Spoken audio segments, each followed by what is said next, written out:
E a gente começa com uma notícia muito boa para a economia do estado. O setor sucroenergético de Alagoas conseguiu reverter situações desfavoráveis para a primeira safra desse ano, como a falta de mão de obra e dificuldades com o clima. E comemora o crescimento em relação à safra passada, de 7,5%.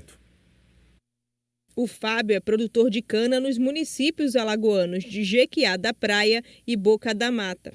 Nesta safra, ele colheu mais de 8.000 toneladas. A minha produção esse ano foi bastante positiva. Em relação ao ano passado, eu tive um aumento de 26%, com um ATR menor em relação ao ano passado, de 3%, por conta da grande quantidade de chuvas que caíram ao longo de 2022 e acabou que impactando aí nesse resultado da ATR. E com a produção maior, né? Como você pode observar, de 26% eu tive essa produção. Mesmo com a falta de mão de obra no campo e as dificuldades do clima, o setor sucroenergético conseguiu reverter a situação e já comemora um crescimento de 7,5% em relação à safra passada de cana. Essa safra a gente diria que foi uma safra de superação, né? Foi um ano climático muito desfavorável para a colheita de cana, porém favorável para crescimento de cana, né? Mas essa condição desfavorável climática fez com que a gente estendesse o período da moagem aquém do período ideal de colheita, né?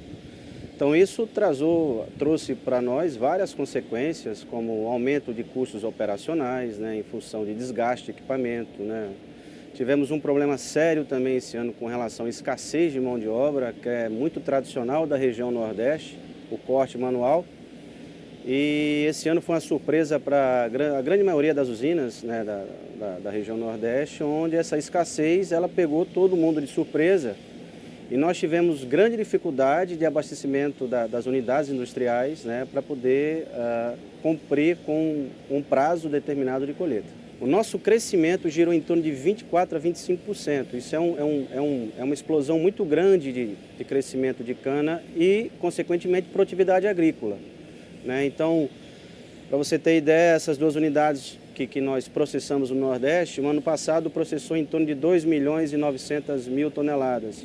Esse ano nós vamos processar em torno de 3.600.000. Né? Então, você imagina você descarregar um volume nessa proporção de 24%, 25%, numa janela de colheita totalmente desfavorável para você colher. Então isso fez com que estendesse demais esse período de colheita, né? É essa a dificuldade nossa nesse término final de moagem. Eu aumentei minha produtividade, porém o meu ATR, que é o indicador de concentração de açúcar na cana, foi abaixo, porque essa cana ela não parou de crescer, né? Ela não acumulou sacarose, ela não acumulou açúcar. Então ela teve uma qualidade muito comprometida. Nós aumentamos a produção, mas em termos de volume de produto, não foi proporcional ao tamanho de produção que nós tivemos. Nesta safra, 15 usinas entraram em operação em Alagoas, que é o principal produtor de cana do Nordeste. Até o momento, foram processadas mais de 19,5 milhões de toneladas. A moagem atual já superou em 7,5% o ciclo anterior. Crescimento que se refletiu na produção de açúcar, com cerca de 1,5 milhão de toneladas. Já o volume de etanol chegou a mais de 440 milhões de litros. Em breve, as máquinas na indústria param de funcionar e vai começar um novo plantio de cana.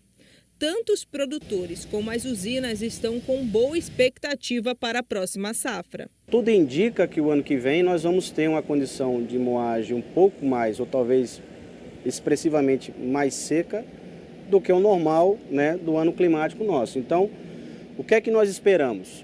Esperamos, em relação à produtividade, não tão grande esse exponencial de crescimento, mas com relação à qualidade na matéria-prima, ela possa, no contexto final, ficar mais ou menos equiparado o que a gente planejou para a próxima safra.